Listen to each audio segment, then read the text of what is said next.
waxaa halkan maanta lagu guddoonsiinayaa dadkii ka soo qaxay bariga oo ilaahay naga saaray abaaraha dadkaasoo markaa ugu soo deeqeen walaalaha qoyskii ama ciyaalkii xasan muuse khaliif iyo xildhibaan axmed cabdilaahi cali iyo waalidkiisa 11 qoys inay raashinka iyo waxay huwanayaan iyo saliidaasi ugu soo deeqaan iyo bacaha ay iyaguna dhaxanta iskaga dadayaan ilaahay iyagana ka abaaliyo yaani waxa ay galeen waxa uu qasiyay ilaahay ka siiyo intan iyo in ka badan oo markay maqlaan ku hungoobiyaana way jiraan walaaluhu waxaan u sheegnaa inay waxaasna kala jooga Faysal Xaaji Cali oo ah dadkii bariga dhawday ay waxyeeleeyeen oo isaguna gurihiisii siiyay dadkan dad wixii yaani haweena iyo caruurtuba ay seexanayaan dadkaasi waa dad walaalaheena waa dad ehelkeena waa dad isku degaanahay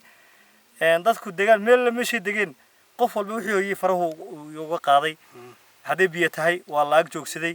haday tahay meel la galo waa la siiyay haddii ay tahay wixii ay daaqi lahaayeen wixii markaa yaalay un baa waa koose wax ka gala aan halkan ku guddoonsiinayna 11 qoys oo kamid ah soo guurtadii bariga ka soo guurtay ee waxyeeleeyeen abaarahan dabiiciga ah oo yimiday degmadan Dila dadka degmada Dila jooga wixii awoodooda in badan baan ku dardaarnay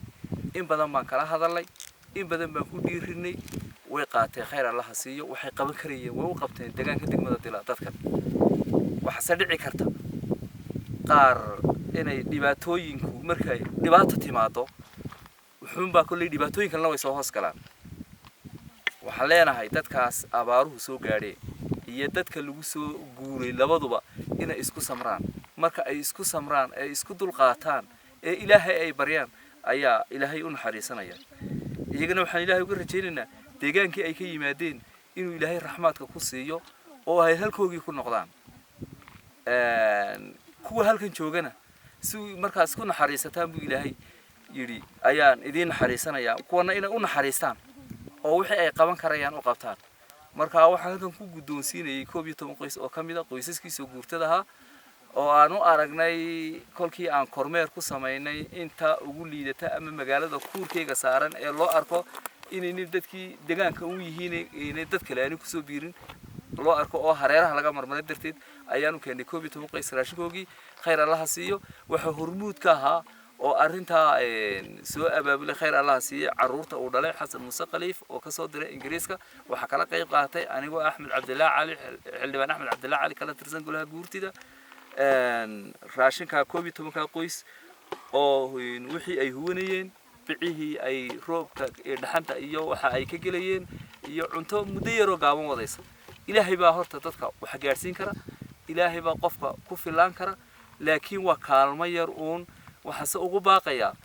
dadka Soomaaliyeed dadka Somaliland dadka muxsiniinta dibad iyo ducay joogan sidaas oo kale inay ku daydaan oo way u baahan yihiin dadka ay abaarto ay dhibaataysay lama qiyaasi karo dadka deegaanka degmada Dila ku soo guuray inta soo socota wax la qiyaasi kara ma Ilaahay waxaan uga rajaynaynaa Ilaahay waxaan uga baryaynaa in halkoogii iyaga oo nabad qaba oo u badbaadeen xoolahoogii iyo hantidii ay wateen halkoogii ku noqdaan خالقه إلهي أوارتنا هاي نجسار خالقه وحنا إن صومرنا معها وحنا أرجعنا معها وحنا كبورنا قراتون إن الله دبر ذايقو وحلا وحلا كمان كرسال الله وقبت الله وضو إلهينا وحكي رجينا ربطالين نقول فرتو وايد اسمنا قاعد كرنا وان اسمه أرجعنا هاي حلي جوجنا وان أجنا هاي إلهي وحكي رجينا كل بعدين إن إلهي الرحمة برخصاين سيو وينوكل فرتو iyagana waxaan ka rajeenaa walaalaheen inoo yimid waxaan ka rajeenaa haday qaar wax dhibaato geystaan inay ku samraan idintu isku wada nooc ma aha waa kala noocyo kuwa walaalaheen deeqda keenana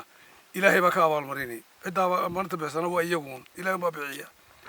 waxaan ilaahay ka rajeenaa leena anagu ilaahay faris khayr qabayna wada siiyo waayo isagu baa awoodiisa lagu bixi kartaa ma jirto kuwa walaalahood soo wax moodayna kuwa kale walaaliheena Soomaalida waxa garjeynayna inay say kuwaniba isku xilqaamaan dadka waxa loo qaban karo kuwii halka ku noolaa waxa qaban kareen waa qabteen in loo qabto كيف وحوي كل الكشرات حدود كتلو جيس مقارنة لهذا آدم ورابع دقمة الضرر وصل بالسان وكيم مركيانو قارق ماشي نفري يدو حكى الجريمة من هالك لاكتان دقني عصر كي مركزي تيجي نكون نقصو جرمدي أرابتو نرصو جري حريو نو أودي جريه ونسيحي دمركو نو حريي بيه يوحنا كون ولا نونسي باريه ونرقصي داي عد كستا oo amal xun waana looga qaaday waana la dhex dhigay ugu taaqaya walaalaha iyaga noo gurmaday ee islaamka ee Soomaaliyeed iyo Soomaaliya islaamka waxaan leenahay cidii waxna siisay anagu mahad baan ugu haynaa in sidaa loogu wada daydo oo dadka islaamkii uu ku daydo cidii wax bixinaysa ee TV-ga laga duubayo cidii wax yar bixisay cidii wax badan bixisa inta waa loo baahan yahay waxaan leenahay islaamku wax bixinaya